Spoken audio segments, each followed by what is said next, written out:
arratsalde guztioi. Baita hemen, kanpoko gurera etorri direnei, Zaraustik, kasu honetan. Epine Izagirre eta Julen Arangure, ditugu. Gonbitea jaso zuten udaletik, baina hitzaile elkarrizketa hau kokatu behar dugu urtero azken urtietan Gobernuko Izarrak eta Udalak zergatik eta zertarako Euskaldun zikloaren zikloa ateratzen dira eta horren baitan. Eta aurtengo lehenengo hitzaldi saioa izango da. Gero beste batzuk etorriko dira, eta hau da aurtengoa.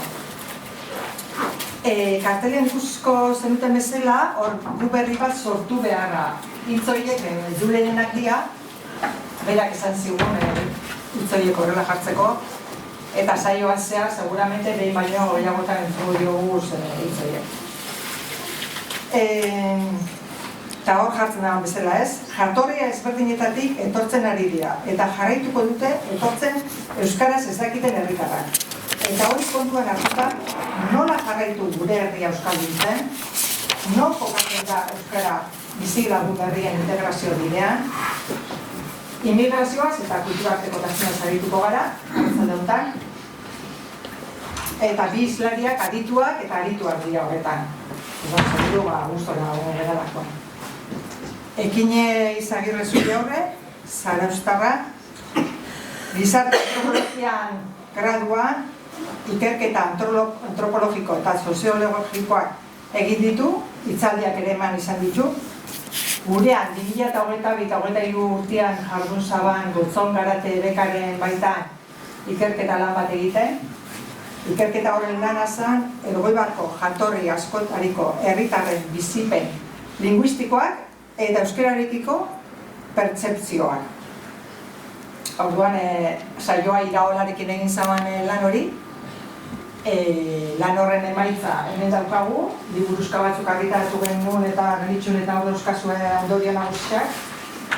Baita podcast bat ere badau, eta txosten osua ere badau. Dana udalaren webgunean zintzilikatuta dago, baita Elgoibarre astu deuz atarian ere, baina, baten batek interes berezia badauka, guk eskuratzeko edo erresteko moduan material hori, edo podcasta lotura lehenko hori izula. Gero, jarko zuentuak, ze gauza gehiago egin ditugu. Formatzaile eta dinamizatzaile lanetan ere aritu da nerabekin eta helduekin. Berdintasuna, generoa eta emakumeen kontrako indarkeriari buruzko formakuntza ere badu. Indarkeria matxistaren prebentzio eta harrera teknikari ere izan da. Itzultzaile lanetan ere aritu da testuak gazteleratik euskarara itzultzen. Idazle lanetan ere aritu da, alde erantziran abik poesia liburua argitaratu du. Argitaratu zuen 2006an. Horregatik jo dugu beraren gana, pentsagundurako aproposa izango zala, Julenei egin behar genean elkarrizketa edo gidatzeko. Eta berari eskatu dizkiogu, berak prestatzea galderak, seguru aproposa diala, eta gero bien artean landu dituzte, adostu dituzte, agolkea dian, ez dian, eta pixkat hortik jungo da. Eraginko du gidaritza, eta Julenek erantzun barako da. Ekinek berak aurkeztuko digu Julen. Orduan, izamango diote ekineri eta horrela.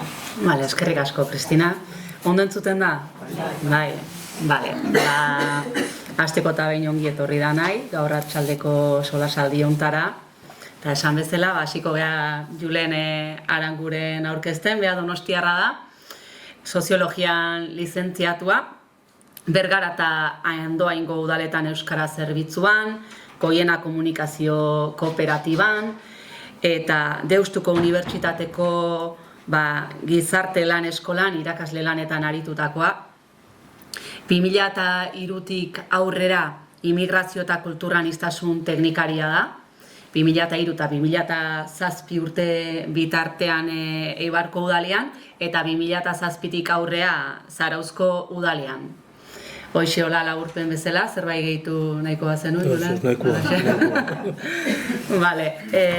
Eta, gaurko solasaldi hontan gai desberdinak arilkatuko ditugu, eta hasiko gara pixka Julenen lan esperientzia errepasotxo bat ematen, bai.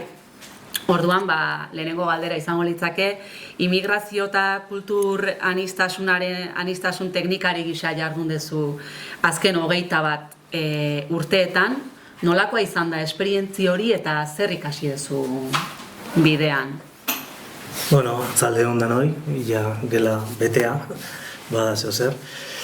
Bueno, pixka gehiari hiltzeko, ja ez gea berriak kontan, ja trajektoria badaukagu, 21 urteetan mazkigu, eta ja adin bat daukagunok, goatuko zeate igual, Eusko Jaurlaritzan immigrazio zuzendaritza bat sortu zala 2001, 2002 urte inguruan, eta bertan Omer Roke deitzen zen Beningo jatorria zuen pertsona bat jarri zuten zuzendari, eta orduan ezker batua zeon gobernuan, eta beraiek irudikatze zuten mapa edo etorkizun demografikoa zen autonomia erkidegoa, hitz egingo da gehiago Euskal Herriari buruz baino gehiago autonomia erkidegoa hori baita ezagutzen detena gehiago. Autonomia erkidegoa izango zala Katalunia bezala, hango eredu migratorioa honea etorriko zala. Gaur egun Katalunian hemengo kopuruak bikoiztu egiten dituzte. Eta beraiek hori espero zuten garai hartan, hori ez da eman, hemen immigrazioa motelagoa izan da, eta apalagoa. Nik uste hori argi eduki behar deula. Immigrazioa zitzaiten dagoenean, da fenomeno bat etenik ez daukana, emariak, baino denboran jarraian dana, baino ez dia oso kopuru esanguratsuak. Eta pixkat galderari erantzunez, nik uste hor hasiera batian egiten genuna denok, gai hontan aritzen ginen apurrok, gehiago erreparatzen genien alderdi kulturalari. Hau da, berdintasun edo batez ere ezberdintasun kulturalei, immigrazioaz, harreraz edo integrazioaz hitz egiten genunean. Denbora pasatzen danean, kontuatzea igual integrazioan ere beste faktore batzuk geho ikusiko ditugunak ere garrantzi behintzat iguala badakatela eta igual gehiago alderdi kulturalak baino. Ados. Egin dezu Eibarren eta Zarautzen lan. Euskal Herriko herritan, pentsate testu inguruak, zure lanian, nolabaiteko desberdintasunak ekarriko zizkizula. Batian da bestian ze desberdintasun ikusi dituzu teknikari moduan lanen aritu zeanean? Bueno, oso kuriosoa da, nik uste Euskal Herrian herri bakoitza diferentia dela eta immigrazioan ere bai, ez daukate zer ikusirik. Hor, honea etorrita, hasieran Eibarren izan itzan, Eibarren marrokiar desente daude, eta lehendabizikoak etorri zian 60. hamarkadan, baina Eibarren dauden marrokiarrak arabe jatorrikoak dira gehienak zian ni neonian, hor 2003, 4, 5 urte hoitan. Eta ermukoak berriz, rifeñoak zian gehienak bere berrak. Orduan, leku bakoitzean immigrazio tipologia ezberdina da. Igual txaskarrillo bat kontatzeko eta pixka tarinago egiteko, adibidez, Lasarten nikaraguar desente daude eta Zarautzen ere bai. Eta horren arrazoia da, askotan fenomeno migratu eta euskaldunak ere berdin egin izan dugu beti, hasieran juten zan bat, eta gero juten zan bere bizilaguna, bere lehengusua, eta bar. Lasarteko alkateza ezaguna zan bat Ana Urtsuegia, bere garaikoak harreman sentimentala zaukan Somotoko alkatearekin, eta horren bitartez iritsi zian lehendabiziko somotoarrak Lasartera. Eta behin Lasartera etorrita, nun zeon lana, Donostin eta Zarautzen. Orduan, hor ikusten da tipologia ezberdina dela, eta batzutan horrelako faktorek, hasieran aurreikusi ezin daitezkenak eragiten dute. Gero, ikustea, Gipuzkoan kostaldeak dinamika badaukala eta barrukaldeak beste bat. Barrukaldea anitzagoa da. Anitzagoa da jatorri dagokionez. Kostaldeak gehiago latinoagoa da. Eta gero badago beste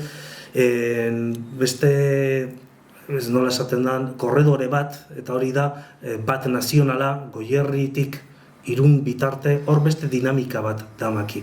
Hor, de paso, jende desente daude, eta beste immigrazio tipologia bat diferentia.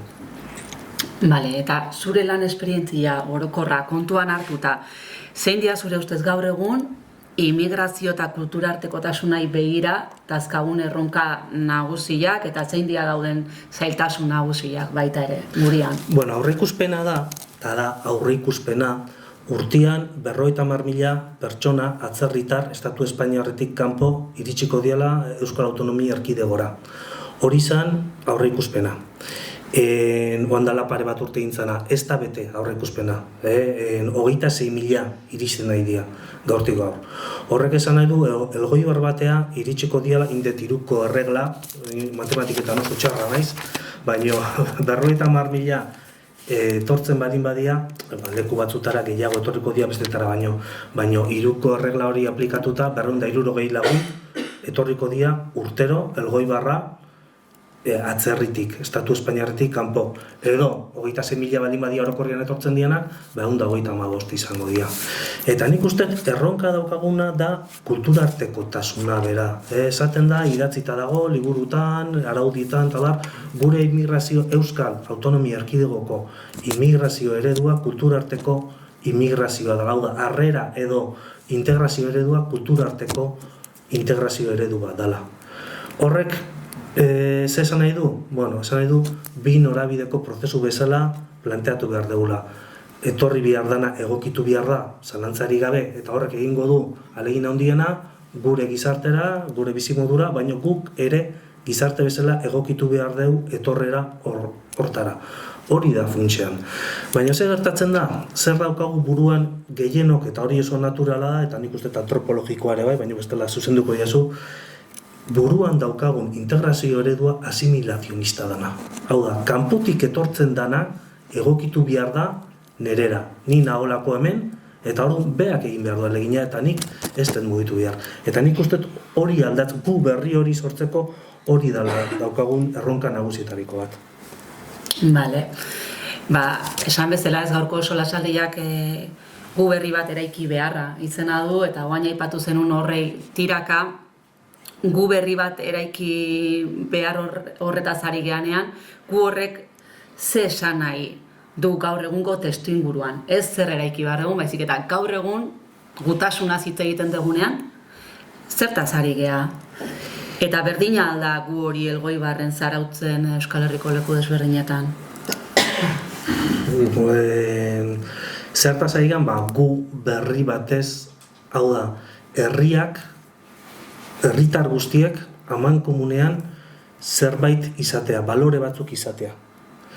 Gu hori ardaztu dezake euskerak, alde batetik, nik uste euskerak gaitasun hori daukala, Gipuzkoan behintzat, edo Gipuzkoako leku gehienetan, beste leku batzutan ez dakit Barakaldon hori egin dezaken, edo Lizarran, edo Tuteran seguru ez.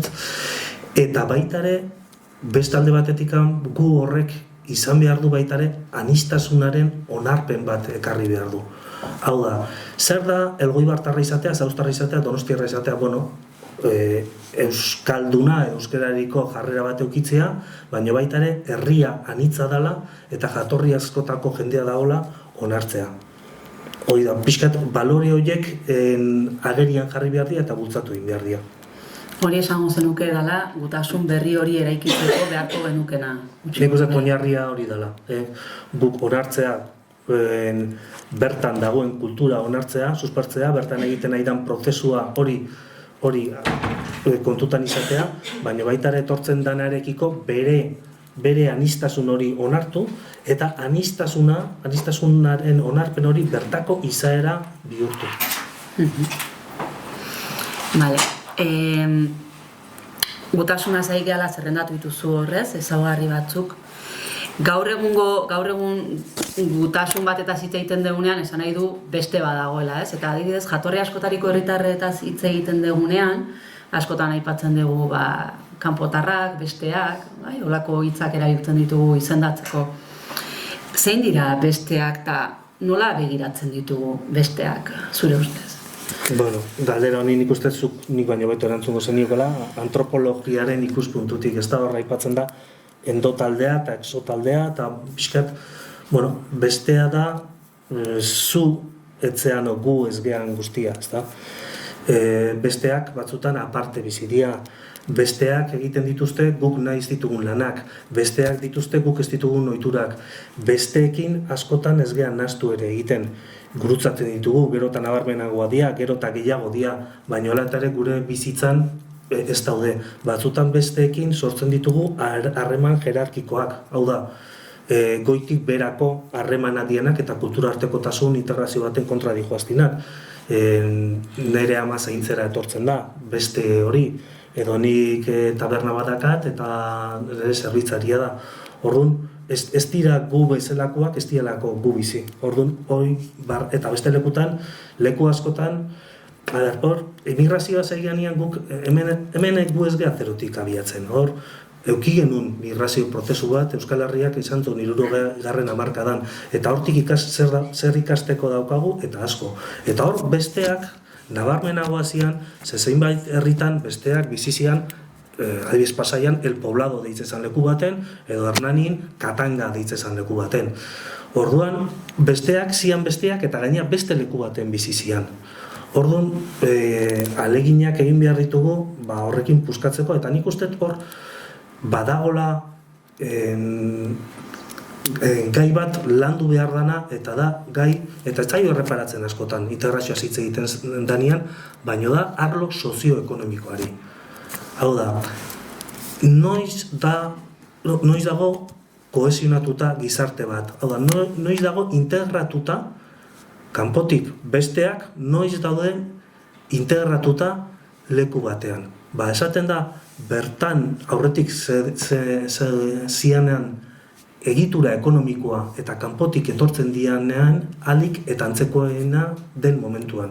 Hau da, hemengo gizartean 3% baldin bada aberatsa, 2% ez dakize baina kanpotik etortzen dianak hoien artean langabezi tasa 3 baldin bada, pobrezi tasa ia 4 edo 5 baldin bada, eskola porrot indiziak baita ere 3 baldin badia, hor gabezi handi bada. Frantzia hitz egiten danean, askotan ere esaten da, frantzesak badakizute eredu asimilazionistan alde izan diala.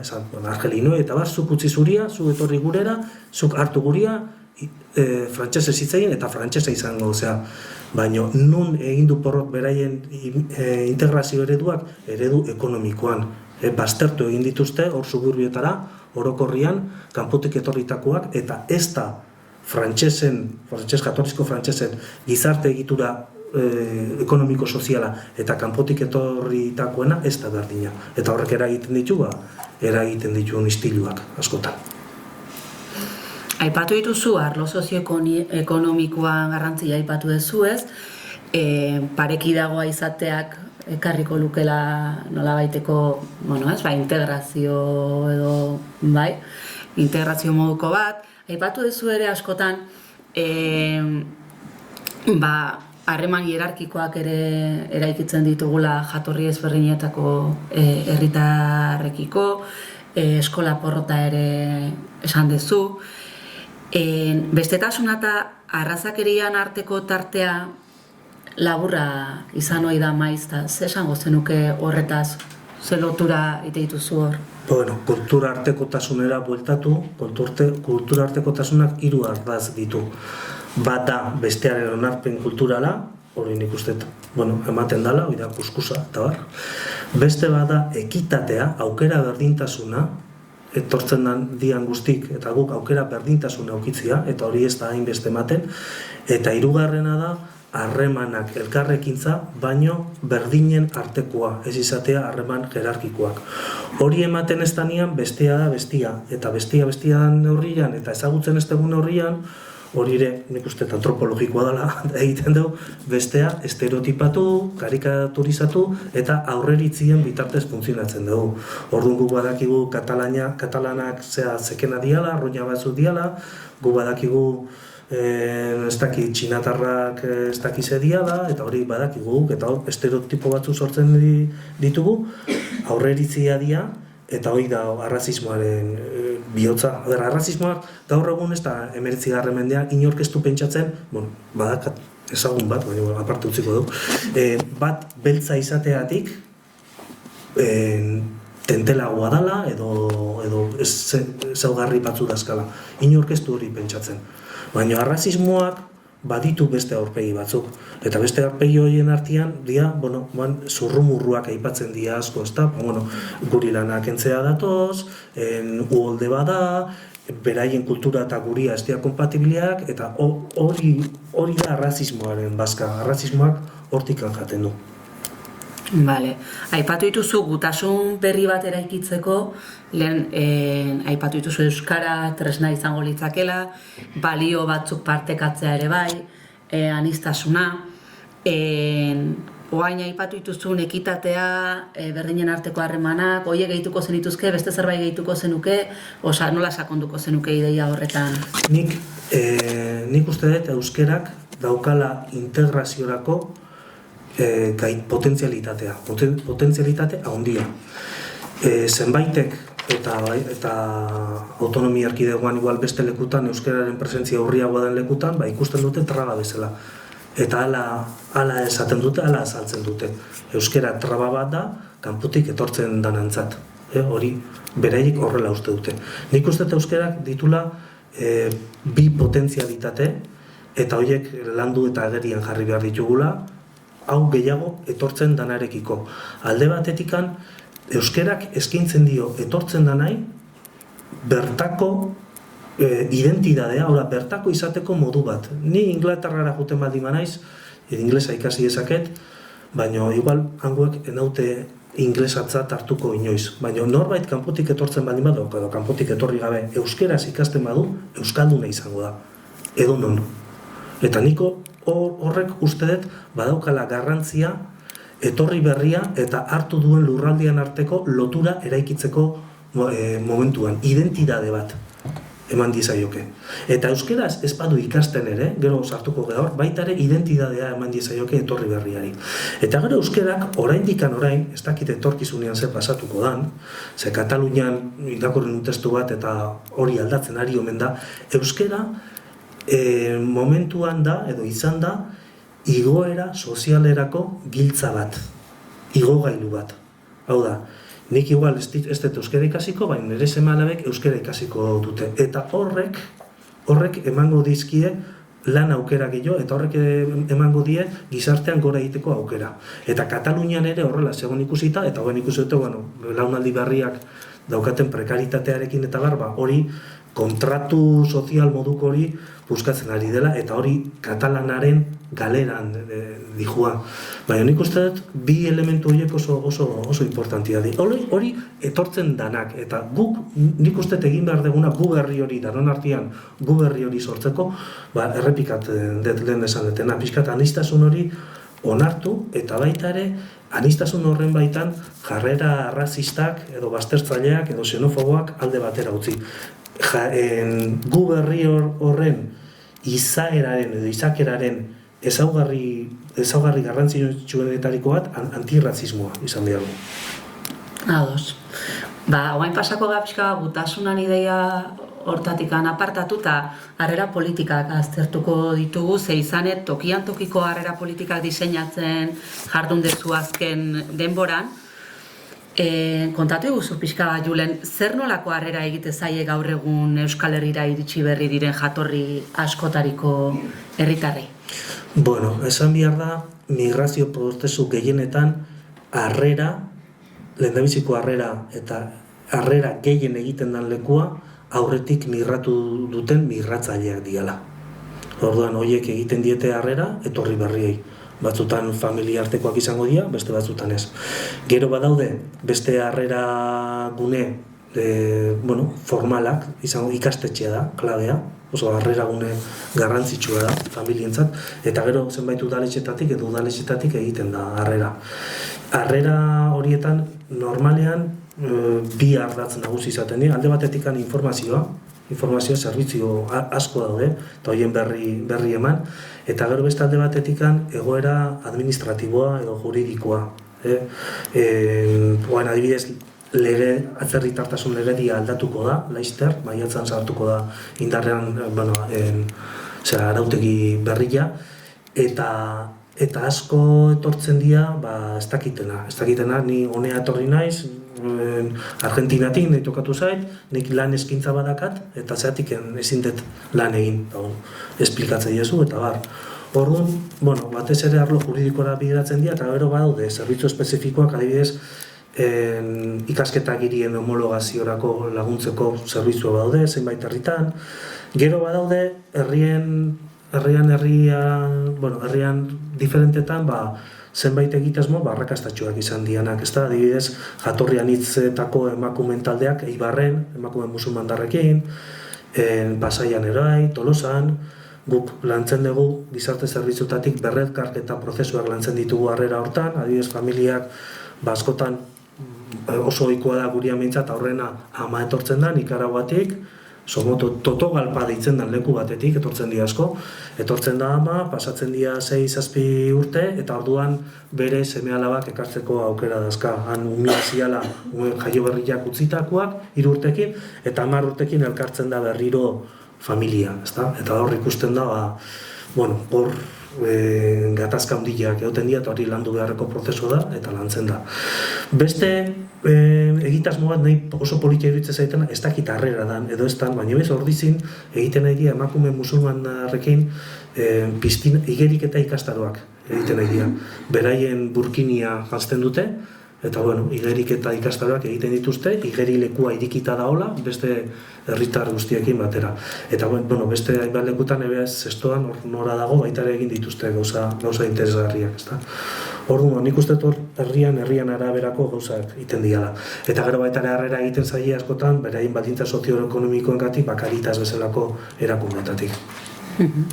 Eta herrian araberako harrera aipatzen zenun, Elgoibarren gaude, eta Elgoibarren zure ustez harrera egiteakoan ze hartu daiteke kontutan, ze hartu beharko litzake kontutan, ze harrera egin dezakegu baita ere bertako jatorri askotariko herritarrak euskerara gerturatzeko?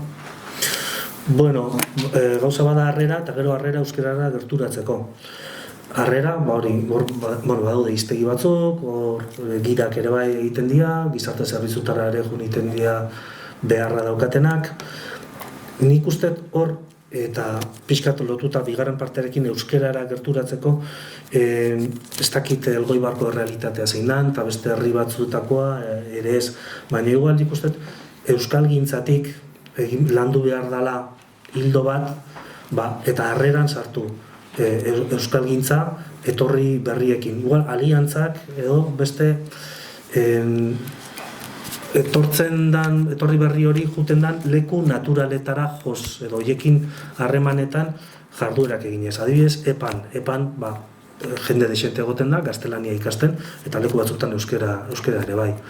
Orduan, premia ez da etortzen dana, hasiera hor nola da, Maslowen piramidea, izen hori, euskera ikastia ez dago, beraien hasierako piramide hortan, inune, Elgoibarren ere ez, baina Bidanian ere ez, gaztelerarekin edozein lekutan eharki asko bizitzia dago.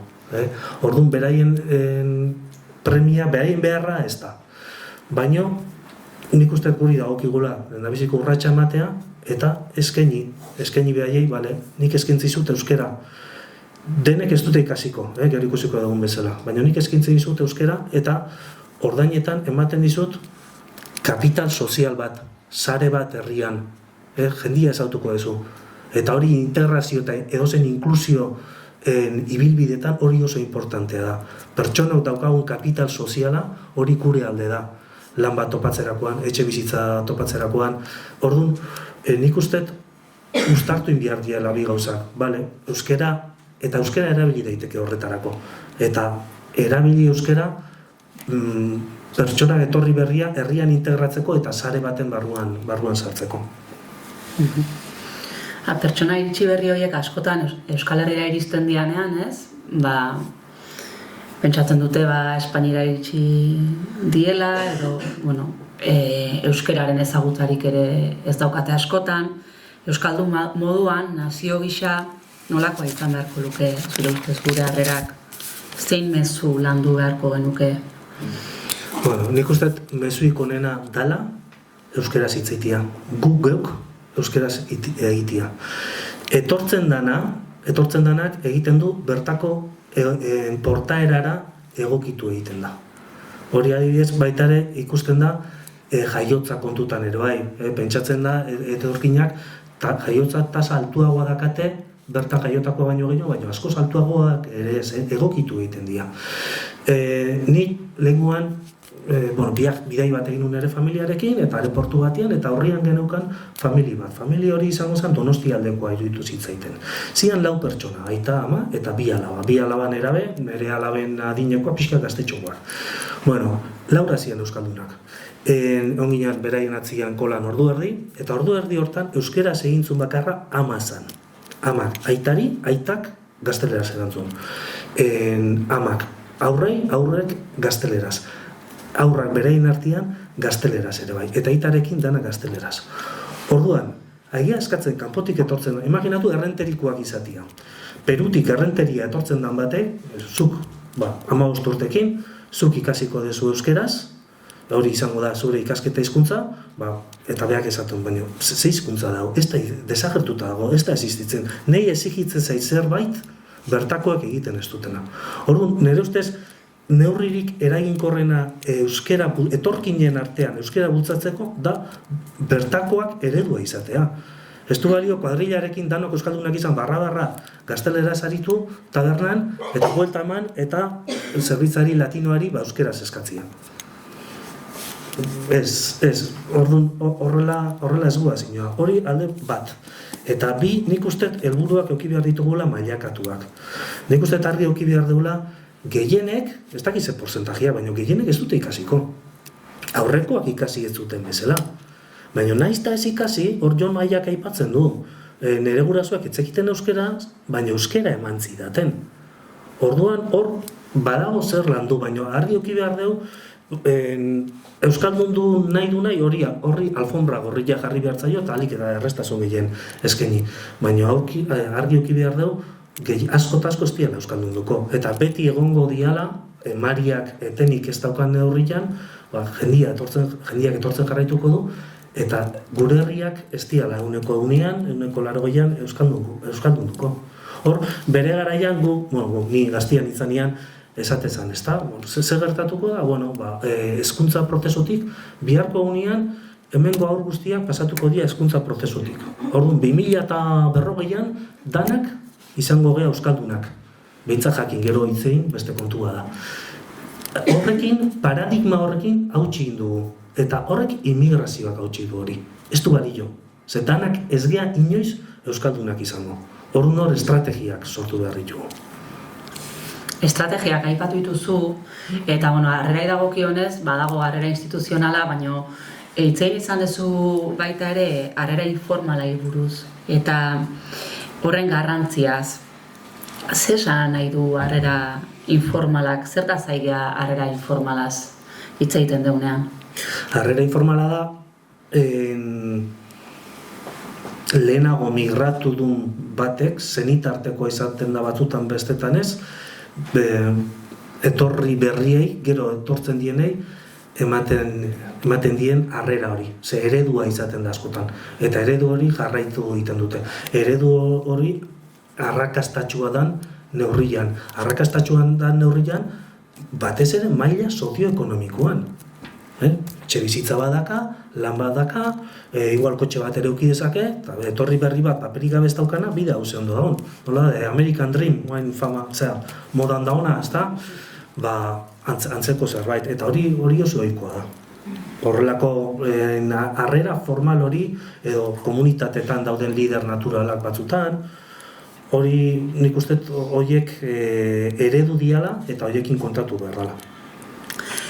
Migratu duten pertsonen artean, egongoia batzuk ez, maila sozioekonomiko jakin bat eskuratu dutenak, baino, jakin bakigu migrazio prozesuetan, jatorri askotariko herritarren bizi baldintzak oroar, edo askorenak behintzat oso gogorrak diala ez. Bizkarrean dakarte motxila eta horrez gain ez, prekarietatea, arrazakeria, bazterkeria, pairatzen dute. Galdera, harrera iteanean hartzen dira kontutan arrisku faktore horiek guztiak, erreparatzen zaio egoera iritsi den pertsonak bizidun egoera sozioekonomikoari, emozionalari, bakoitzaren historiari? Ez dakit behar beste erreparatzen den hori ez dakit. Zerbait zenbait kasutan igual hor gabezioa da, ezta. Nei kuriosua iruditzen zaitena, hor ikuspegi da ikerketa zentro bat Eusko Jaurlaritzana, pixkat immigrazioen inguruan da ikerketak egin dituna, barometro bat daka, eta beti galdetzen du jatorriaren simpatia maila neurtzen du jatorriaren arabera. Eta hor ikusten da, gu gandik gertuen daudenak, argentinoak diela guretzat simpatikoenak. Eta beste muturrean badakizue zeintzu dauden, ezta? Marrokiarrak eta pakistandarra pixka gainetik jarri dira, marrokiarrak asko ze prentsa txarra badakate.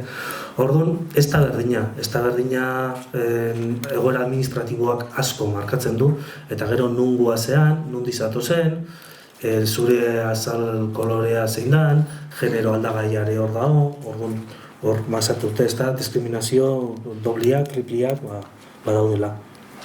Eta, esango dugu diskriminazio egoera horiek, aipatu ditugun faktore horiek guztiek, euskarara gerturatzea, euskara barneratzea, euskara ikastea zaildu dezaketela uste duzu, eta ze egin daiteke horren aurrean, edo zerbait bururatzen zaizu, edo agian etxeko lan moduan daukagun zerbait da.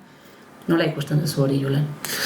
Lehentasuna ez da, lehen osan deten Maslowa, ez da, piramidoi ez da. Baina nik usteet hor ustartu daitekela, behaien premiak gure beharrarekin. Gure beharra da, gure kultura mantentzea, gure hizkuntza mantentzea, orduan hor behar bat daukagu, gerturatu nahi ditugu, behar ditugu euskerara. Eta behaiek premia badakate, pertsona bat iritsitana, lanik paperik ez dauka, lanik ez dauka, ze jarriko da euskera ikasten? Bueno, ez dakit jarriko da, edo ez da jarriko, baina herrian integratzen eta sare bat egiten eta jendea ezagutzen hori bere mesederako izango da. Orduan, nik usteet horri heldu dakiokela gaiari. Nahi behin etorzitzaiten Nikaraguatik emakume bat, iesi zetorren, Nikaraguan egoera nahiko larria da. Segunda zein galdetzen dizu Nikaraguan batzuk badaude regimen aldekoa dianak, zagutzen, beste batzuk kontra. Venezuelanoak danak iritzi berekoa dira. Nikaraguak ez da gertatzen. Batea zen iesi eta negar batian emakumea, eta esan nion, bakit ez dela zure lehentasuna, baina euskera ikastaro bat iten egia berezia dana, etorri berrientzan, nahi bazukuntza egiten, ez horregatik, baina gero emakumea, baita ere gaitasun batzu zituen, konturatu askotan etortzen diala resilienteenak, oroar gu baino gaitasun gehiago dakate. Askotan pentsatzen dugu, etorri berria dala ahaldundu behar dugun pertsona, ahaldundu beharko sujetotzat hartzen dugu, eta hori danok iten dugu. Juntzaite sosarrazakeria Donostiara iritsi, estazioan, gero hartu itxarrondoko autobusa, hogeita bila, zu baino hobeto iritsiko dira. Eta hor pertsona honek, izan Caritasen voluntario bezala, gero lan bat lortu zuen, gero paperak ez da gizer, eta gaurko egunean ja nazionalidadea tramitatzen nahi da, eta bere asmoa estatu batuetara jutia da, ez dakit, atzokua eta gero panorama horrekin zein non, ez da, baina lortu du. Horrekin esan dut, euskera ikastaroari esker, ez, baina euskera ikastaro izan zen plus bat, jendia ezautzeko, gure kulturara gerturatzeko, eta konturatu zen, juten zanean, lan elkarrizketa batea, aiton bat, edo amona zaintzeko zana, eta egunon esaten bazuten, bestia ja, beste begirada bat zakatela berekiko, ezta. Orduan nik uste euskerak badauka potentzialidadea bat, eta integraziorako, eta hortikan nik uste hor badaukagula bidea egiteko. Ados. Bale, euskera zaideala, hizkuntzak ez, identitateakin eta kulturakin batea esaten da galako hiruki moduko bat osatu izan dula edo osatzen dula askotan. Eta hizkuntza beak badiela nortasuna gordetzeko edo nortasunaren gordailu modukoak, ez? Hemen Elgoibarren 11.518 lagun bizi zeate eta 10 lagunetik bat jatorri askotariko herritarra da. Nola egin hizkuntza eta kultura erazpen anitz hoe guztiak elkar bizi daitezen? Bale, 10-tik bat, eta hori jotzen joango da. Baita ere kontutan izan behar deu, etortzen dian danak ez diala geratuko. Joango diala igual beste herri batzutara, edo bere jatorrizko lurraldera bueltatuko dira, edo Murtzia. Orduan, dinamismo handia dago ere bai. Katalunia hori nortuta dakate, eta hemen baino handigoa da. baino naizta X etorri, danak ez dira geratuko. Nik uste dut funtsezkoa dela, lehen esan duguna, ikasi nahi dunentzat alfonbra gorria, eta alfonbra gorri hori esan nahi dut doakotasuna, sinpletasuna, ez da esan zuten Jaurlaritzatik doan izango ziala, ez dakit hori nola ze puntutan daun, oain arte matrikula oso aurreratu bihartzan, 200 piko euro eta gero asistentziaren arabera bueltatzen zen, eta bar, eta gero baita ikasketa modu malguagoak izan behar dira. Eta jende askoa da ikasten, Zarauztik udal euskaltegian, 4 ikasletik bat baino gehiago, ja, jatorri anitzekoa, edo, atzerritar jatorrikoa da. Baina nik uste importantea da, lotura afektibo bat sortu behar deu, etorri berria eta euskararen artean. Eta lotura afektiboa batzuk ikasiko dute, beste batzuk ez. Nola, beraiekin, kultura artekotasun hildo hortatik, elkarrekintzaren hildo hortatik, harremanak sortuz. Ikasteratxeak izan daitezke leku bat horretarako, epakin jarduerak eginez, beraien gana hurbilduz, aurreneko pausua emanez, korrika herritik pasatzen dela azaldu korrika zerren, protagonismoa eman, korrika hortan, euskaraldia, leku batzutan, hau bizi, belarri prest, leku batzutan, adibidez Eibarren, 3. figura bat sortu zuten, bihotz goxo, ez dakit nola zan. Bada, nien ez dakit euskeraz, baina euskararen alde nago. Eta hori jarrera eta sensibilizazioa landu behar da, batez ere bigarren belaunaldiei behira. Ze, diskurso euskarafoboak ere entzuten ari dira. Eta immigrazioa aitzaki oso ona da, diskurso euskarafobo horiek zabaltzeko. Orduan nik uste hori lortu behar dugula. Harreman sentimental izan daru, baina ez, harreman emozionala eukitzea euskararekin. Eta harreman guztietan bezala, bi norabideko prozesua zitzen teu, eta gu berri bat sortzea. Eta bi norabide prozesua behaiek gurekin, gure kulturaz maitemindu edo, maitatzen bagaituzte, guk beraiek ere maitatu behar ditugu. Hori da, harreman erromantikoen, ezaugarria, arrakasta auki dezaten. Behaiek gu maitatzen gaituzten bezala, gu behaiek ere bai. Eta nola maitatu beraiek, nahi 3 modutan iruditzen zait bat, beraien kultura aitortu, errekonozitu, aitortza eginez. 2, gure izakera, gure ezaugarri herritar izateko moduan, adibidez Zarautzen hitz egiten da zarauztartasuna. Zerra zarauztartasuna? Euskalduna izatea, zarauztarra, surfitia, eta horrekin batera aniztasuna onartzea. Zure herria anitza dela onartzea eta zarauztar izateko modu asko daudela hori barneratzea, hori bigarrena. Eta 3. Unintzait. 3. Torreko zaitu. Eta hor harremana izan behar du, bi aldekoa, eta hortik sortzen da gu berria. Itxoin, apuntatutan.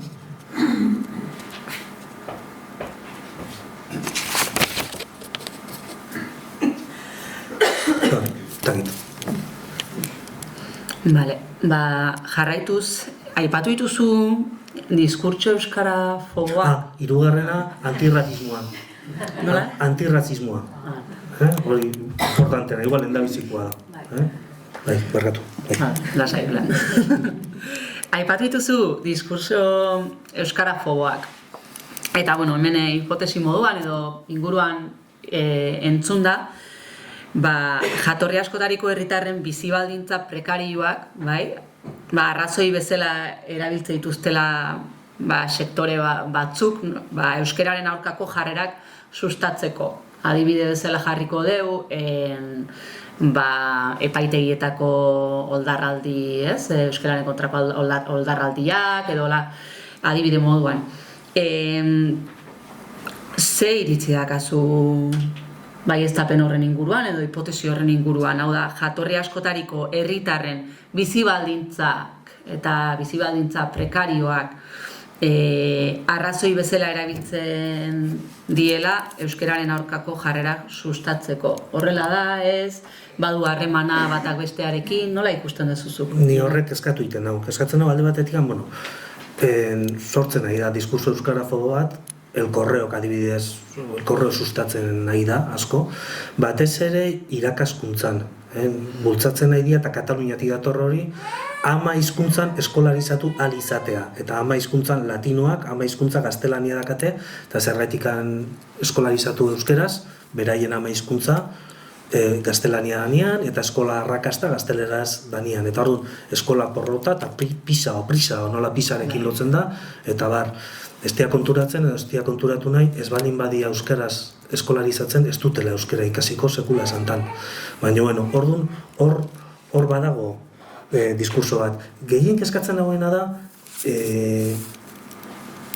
batez ez Gipuzkoan ez detentzun, baina Bizkaia aldian, harreran, emigrazioan, integrazioan, ikerketetan eta abarretan lan egiten duen edo aritzen den pertsona zenbaitek diskurso hori erosi, guan aipatzen da, ez gustatzen, erosi egin dula, zei terminologia gustatzen. Baina bai, ez da etortzen, batzutan, nahi, Saharaui, ekarri genuen Saharar bat zarautzea, kasetari jazan, poesiak eta kontatzea, eta, bueno, eta berak esatzen ni kasetaria naiz, ni lanbidez, eta hemen etxeak garbitu behar ditut. Zergaitik? Euskeragatik.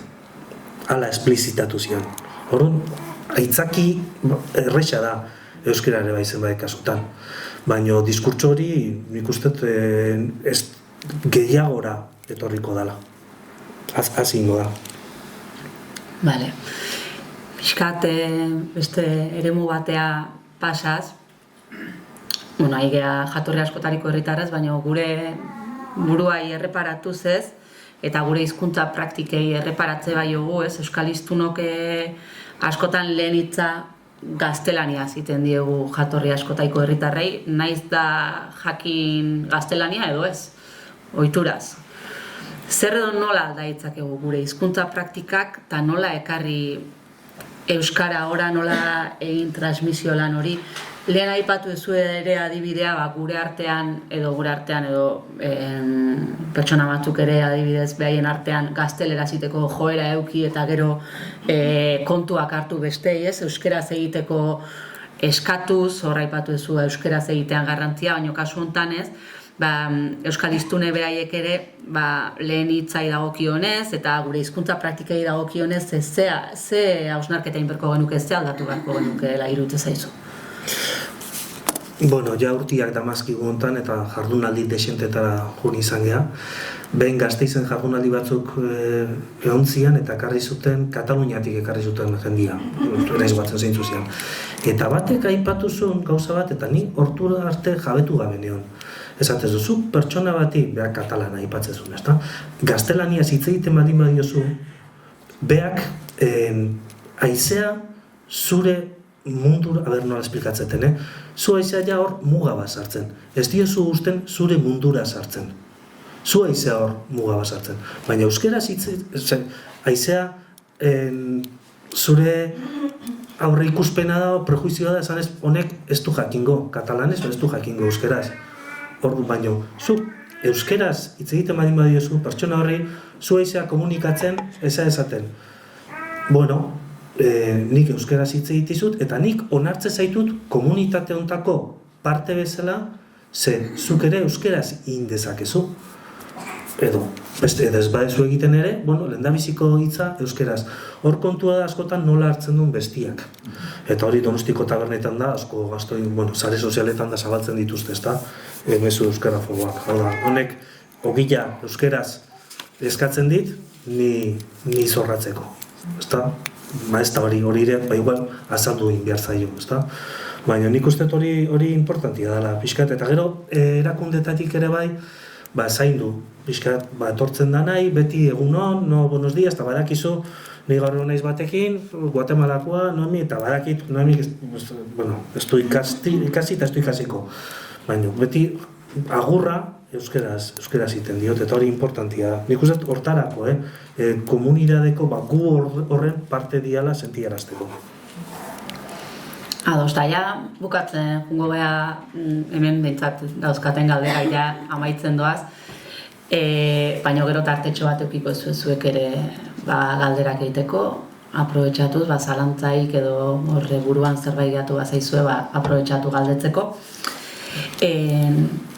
Azken galdera izango litzake nola sustatu, nola lortu jatorri askotariko herritarrak euskararen biziberritze prozesuetan parte izatea, bai, eta momentu batean igual protagonista ere, bai. Protagonista ere besteekin batera. Lotura afektiboak sortu behar ditugu hizkuntzarekin. Gurekin, eta gurekin sortzen ditugu neurrian, hizkuntzarekin ere bai. Nik uste euskara, lehen esanetena, euskara elkarteak igual lan lerro berri bati ekin beharko liokete pixkat harrera eta hortikan, gerturatu. Lehengoan, errenteriako euskara elkartekoak ineon itzan, esan zieten juteko, berekin bilera bat egin genuen, eta beraiek eraikin batian daude, oso politia da, lehendabiziko pisuan daude, eta bigarren pisuan daude sos arrazakeriakoak. Sos arrazakeriako emakume zaintza lanetan aritzen den emakume talde bat elkartzen da goiko pisuan. Guk zarutzen, jarri dugu martxan, nola atatzen den. Esan hilen, hilo zaitezte goiko pisua.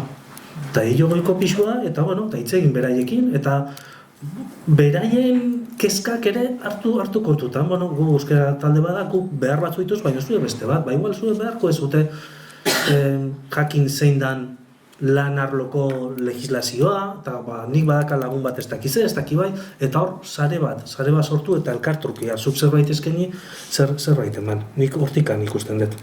Zer ez da, erresa, herri euskaldunetan, zaruz baten, zestua baten, ikusten da, beharra, baino gehienak iristen dira Gasteizea, Bilbora, Barakaldoa, Irunea, Donostira, eta horren iristen dira leku batea, non, nire alaba Nikaraguan oso ikasle fina zan, eta tortzen da honea, eta eskolarizatu behar dut, existitzen estan, latinez, existitzen estan hizkuntza batian, Barakaldon. Eta hor, bai ikusten denik, harreran informazioak, eta informazio zaioak garrantzia daukatela. Esplikatu behar zaie, bi hizkuntza daudela, nahiz eta bat, ez da entzuten asko, bizi berritze prozesu batean daula, eta lan aukera gehiokiko dituztela, eta baino, leku euskaldunetan nik ez dut azalpen askoren premiarik ikusten. Beraiek sobran kontuatzen dialako panorama zein den. Ondo, nire galderak hone arte, ez dakit zerbait gehitu nahi bat zu Julen, edo ez dela zuzenen galderai tartia erikiko jau. Zuen txanda, galderai baldin badakazue, bota.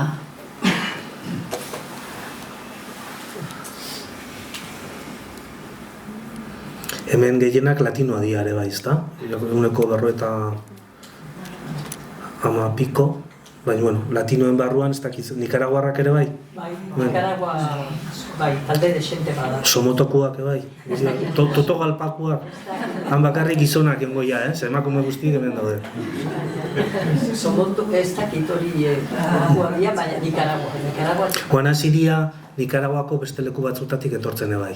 Egoera politikoan gatik, Managuatik, eta beste baino garai batian zan danak, baino leku berekoak.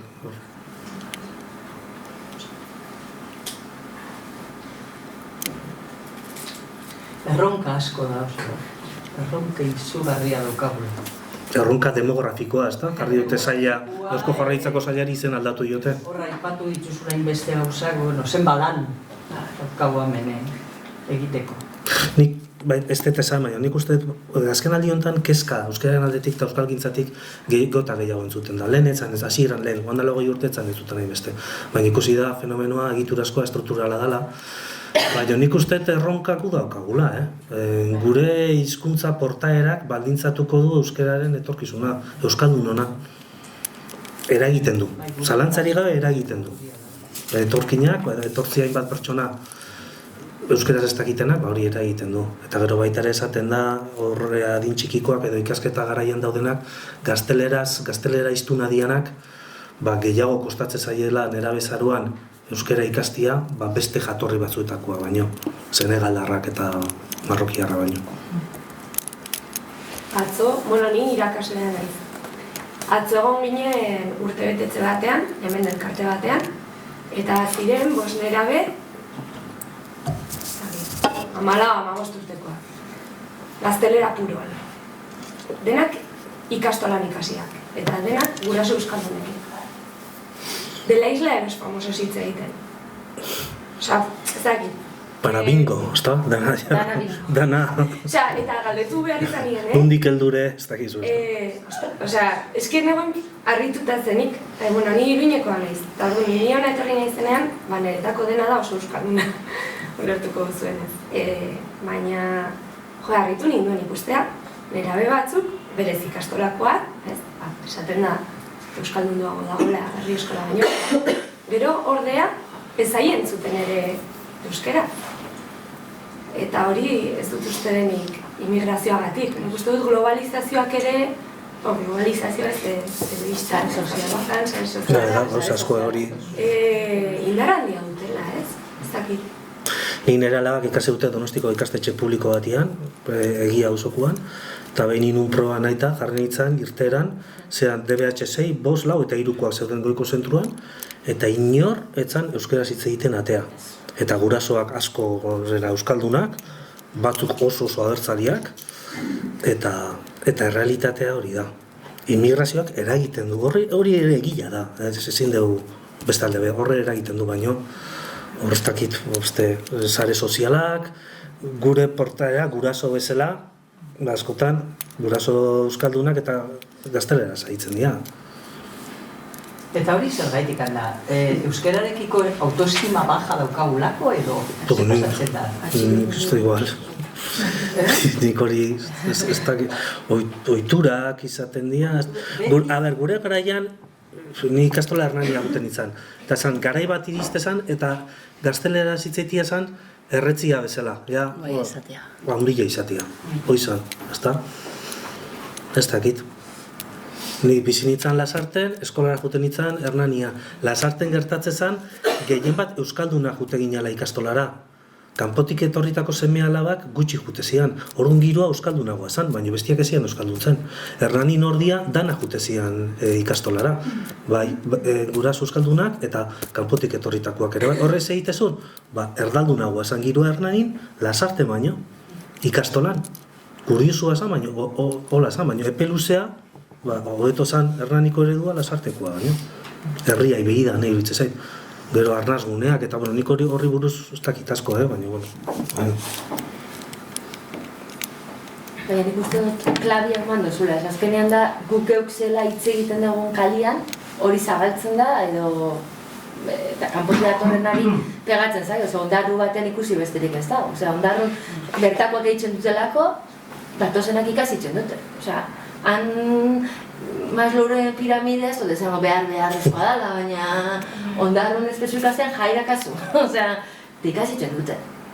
Eta, zateizu, diazko euskaraldian nire erronka izan zala, lehenengoko hitza inori ez niola ingo gazteleraz, ze lagaziaten bentanilan ondarrotak zen agaldar batek kao, porque esan nion erderaz, eta esan zean, ze atxik izan da zuen erderaz, ni ondarrotara nahetxo. Eta ya zanaban, jazta. Jazta. Ze, bigarren generazioak hemen azitxakoa daude, eta euskal, ni pentsatzen dut ala, identitatea, arrotasuna, eta azkenez atxikimenduak asun euskerak ere, bai. Bai. Eta galde gauza bat, badago figurarik subiran hau egiteko, hau da, ez gu harrerarako bakarrik, baizik eta jatorrian hitz horietako norbaitek gure eskemak gutxi gora bera barneratuta dauzkana, gure hizkuntza barneratuta daukana, eta berak egin dezan harrera hori. Mediador soziokultural. Hor badago figura hori, eta Eusko Jaurlaritzak Eusko Jaurlaritzak badauka zerbitzu bat biltzen deitzen dana, eta hor badaude bitartekari kulturarteko bitartekariak, baina ez dira euskaldunak. Milanen nik epoka bat Milanen bizitzen nintzen, eta ospitaletan bertan, zauden figura hauek, ez da bakarrik hizkuntza itzultzea, norbait kanpotik etortzen denean, baita da mundua ikusteko mundu hori, eta nik uste dute, batzutan ondo etorriko. Hori badago, eta egiten da, eta nibak Osakidetzan da, lan egiten dutela. Nik Osakidetzan egiten da. Eta asko jota dakagu mobil bat itzulpen lana. Bai, dualiakoa, ez da? Bai. Bai, egin izan dira gauzak. Nik uste dut hor jo behar deula imaginatibo izan, eta lehen aipatzen genuen harrera informal horretara. Beraien artean topatu zein izan daitekeen eredua, eta horiekin pixkat landu. Bai.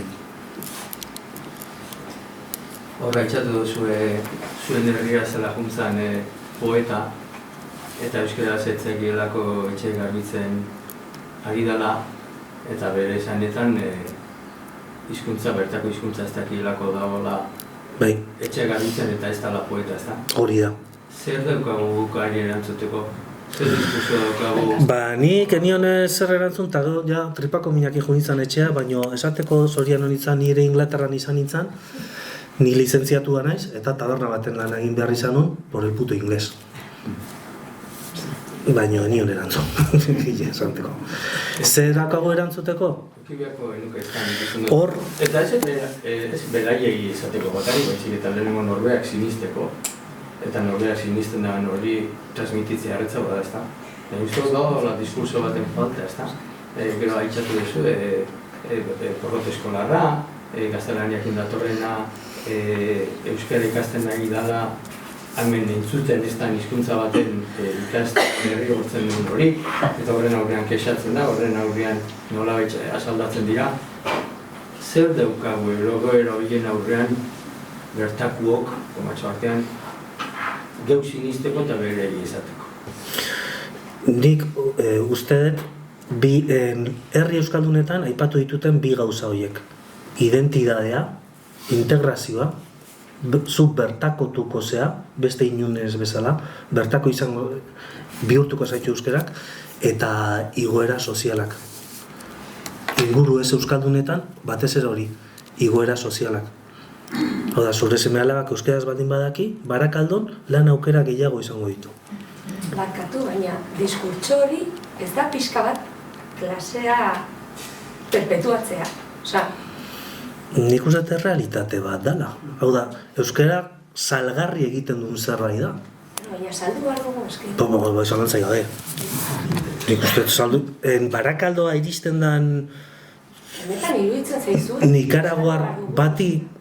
Nik uste dut, igual, azpeiti baten ez, hemen ez dakit, igual zarautzen ez, baino Euskal Herri osoa kontutan hartzen badi badugu, autonomia erkidegoa, eta Bilbora iristen den bati, edo Barakaldora iristen den bati, ze aportatzen dio euskerak pertsona horri. Zuk euskera erakargarri egin behar ezu. Hor, egon daitezke aliantzak bere jatorrizko hizkuntzarekin, baina hori oso arriskutsua da ere bai. Zuk esan dezakegu ketxua eta bar, gehienak ez dira ketxua hiztunak etortzen dianak, eta nikaraguarrak ez dute miskitu ikasten. Gaina miskituak ezin dituzte ikusi ere egin. Hor, nik bestela euskera gerturatzeko etorri Barakaldora, Elgoibarra etorri berri dan bati, nik uste dut salgarri izate hori bada aldeko zeuze. Ainoak dionan aritik ekitatearena ez da igual akaso... Hoi da, aukera berdintasuna, hortikan. Hizkuntzarekin nolabait parekatzen dala eta aukerak ere gure antzerakoak izango dituela erostan nolabait. Baina orduan ez ari gara baieztatzen ikasiko zuenak aukera gutxiago izango dituela? Bai. Ez ari gara ote retroalimentazioetan?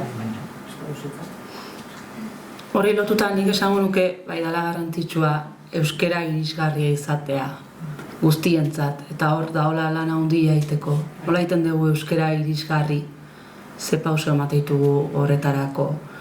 Eta hori hizkuntza politiken bitartez, testu ingurua, egoera soziala hori guztia aintzat hartuta, ez? Hor neurriak hartu daitezkela. Hau sartuko nire, esango nuke. Eta horrez gaine bai, irutze zait, hizkuntza ideologien gaia ere interesgarria dala hau da lantzea, hizkuntzei buruz aurre iritzi dauzkagun da kasuntan euskaldunok eta ez euskaldunok bakarrik Euskal Herrian bizi geanok euskeran inguruan ze aurre iritzi dauzkagun barneratuta eta nola deseraikitzen ditugun horiek, ez? Hizkuntzaren baliotasuna, hizkuntzaren balioan jartzeko hizkuntza bea, askotan ez, lotzen dalako, hori, ez da behar, zaila da, ez dakit, gutxietxi egiten da, ez, eta ustete bideoietatik lan inez, hori irisgarriago egin dezakegula hizkuntza behar duten hoientzat edo baliagarri zaien hoientzat. Gehitzaldea pare bat ideia.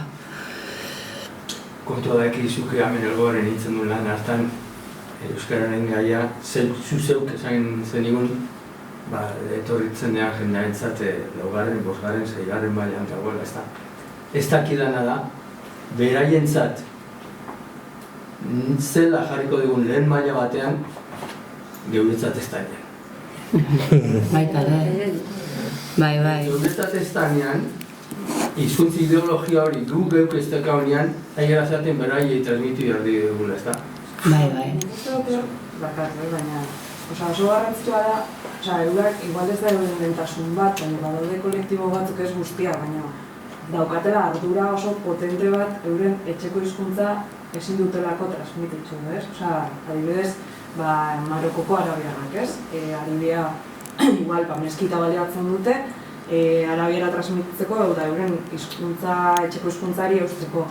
Nik uste dut hortik, gure espazioak baliatzea, euskaltegi bat baliatzea arabiera ikasteko espazio bezala ere, izan daitzekeela nolabait, nik zurea errekonozitzen dut, balioan jartzen dut, eta ari horretatik adibidez, Katalunia menanean gogoratzen, baina eskataren etortzen zela ditzen da, hizkuntza eskolaren bat, golako esperientziaren bat, hizkuntza eskolarena, nun truke horiek ematen dian, gainera oso modu egituratu batian,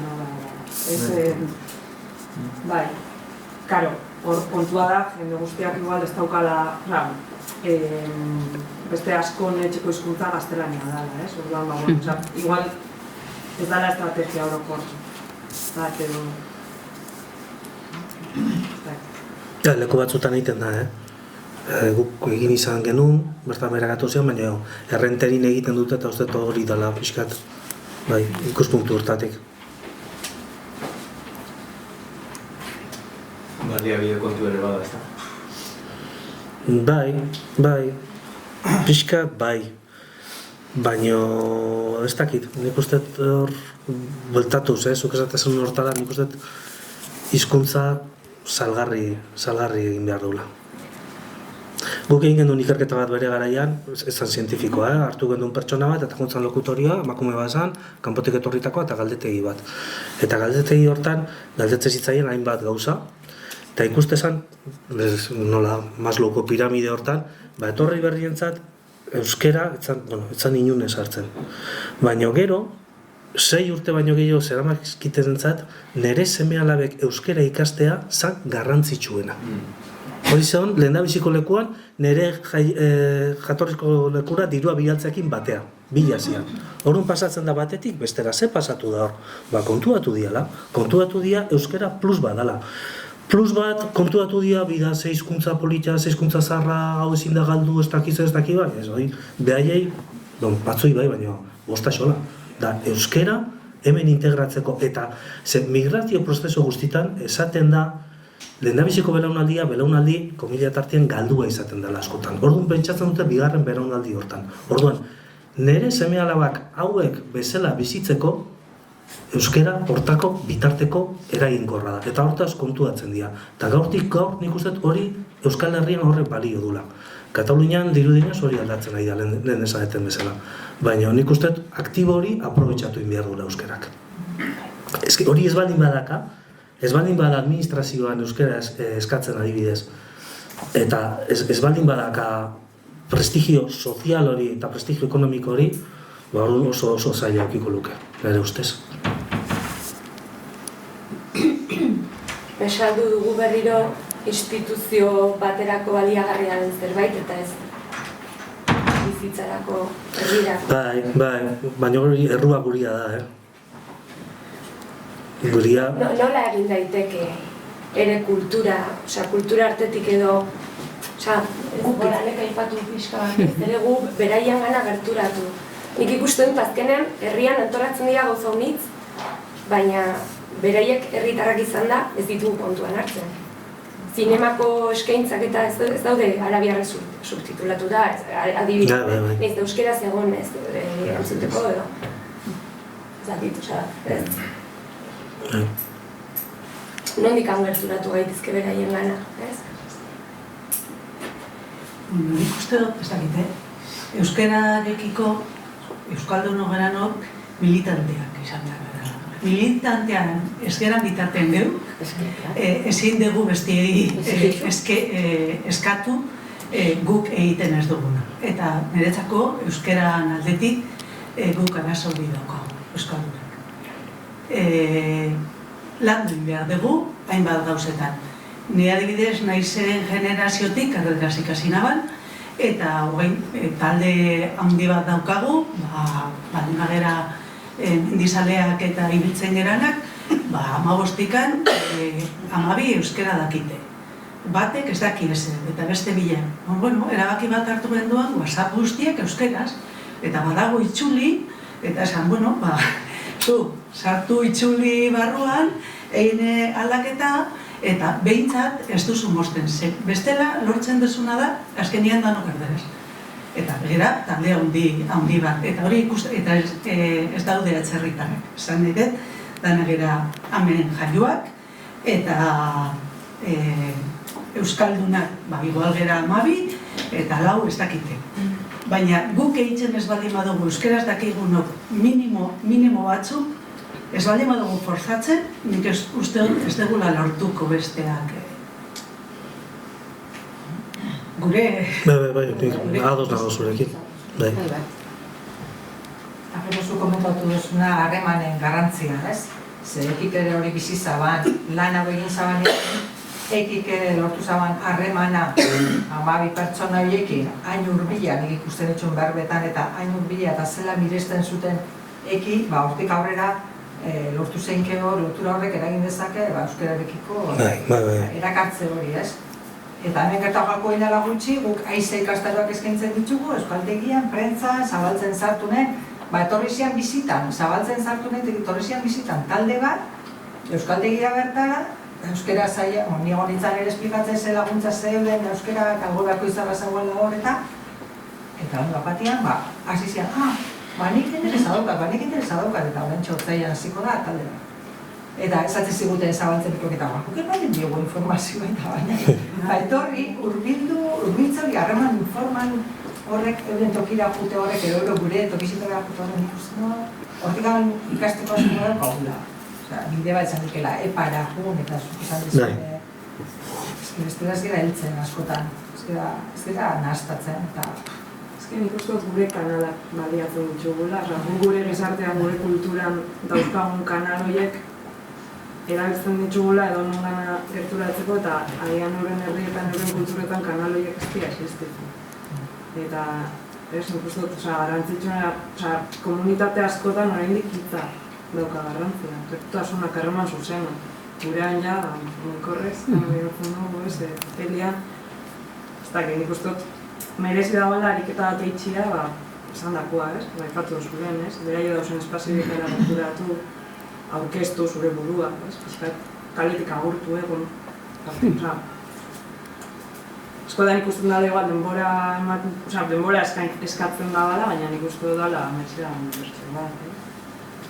Lehen aipatzen zenunez, gutasun berri hori eraikiko badeu, ezin dula izan asimilatzailea, eta gero euskera tresna garrantzitsua izan daitekela, hor identitate berri bat eskaintzeko, baina identitate berri horrek aipatzen zenune gure ezaugarriak ez ezik, aniztasun hortan bizi diren pertsona horien guztien ezaugarriak ere bildu berritula, gutasun berri hori eraikitzeako orduan, eta nik uste horrek ere eskatzen dula gure aurki erosotik mugitzea, eta pixka bat hori, gerturatzea aipatzen zana, ezagutzea zer da bestearentzat garrantzitsua, nola bizi duen bere hizkuntza, bere kultura, bere egunerokotasuna nolakoa dan. Bere pobrezia. Bere? Pobrezia. Zailtasuna. Immigrazioa jartzen digu ispilu bat, aurrian. Eta ispilu horrek bueltatzen digu gure gizartean nolakoa da. Eta hori da, aipatzen nahi zatena. Kendu, imaginatu immigrazioek etzal ondala 20 urte ez dela inor etorri honea. Euskararen egoera hoia izango zen? Erabilera aldetik, ezagutza bai. Baina erabilera, ez da egit. Sare sozialekin. Sare sozialekin. Internet sortu. Hor daukagu irlandarizazio arrisku bat, ez da? Nik ikusten dutena, baina bueno, hori. Zer da, Irlandarizazio? Jakin, hizkuntza, jakingo deu, hizkuntza erabiliko da zein bat eremutan, eremu instituzionaletan zeo zer, baina kalian, zero. Julen, udala da hitzaldi honen antolatzaileetako bat, helburuarekin batera.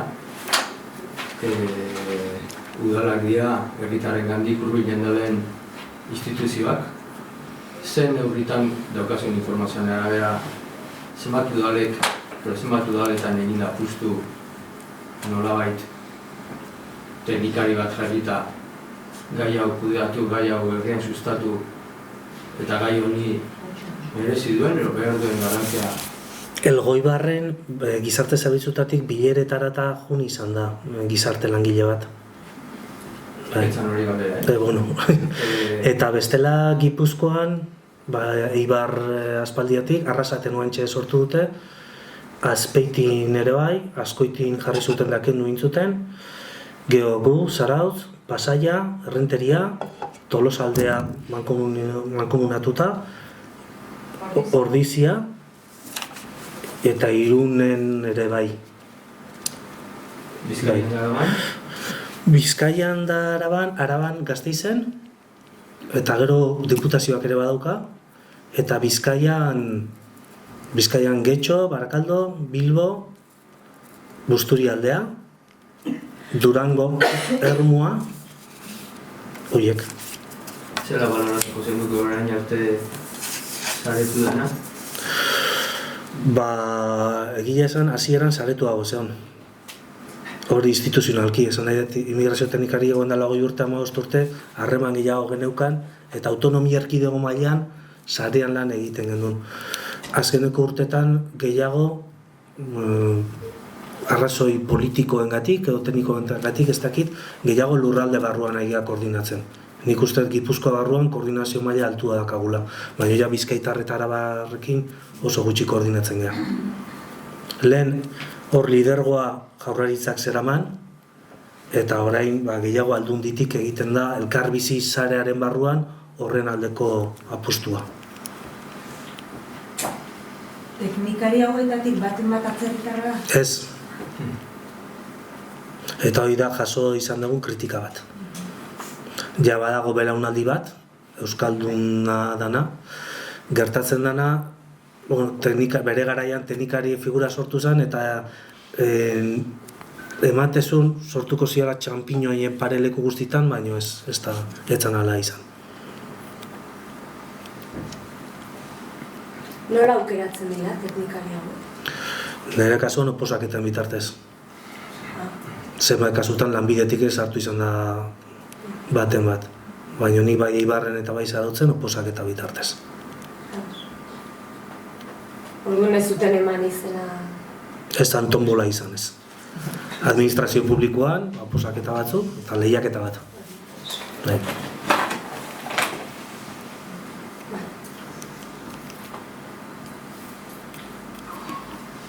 Galdera bat, lehen esan duzu asimilizazio eredua dakagula gaur egun Euskadi mailan orokorrean esango dugu. Ez nahi nu burutan, burutan. Allí donde vayas, haz lo que vieres. Piskat hortikan.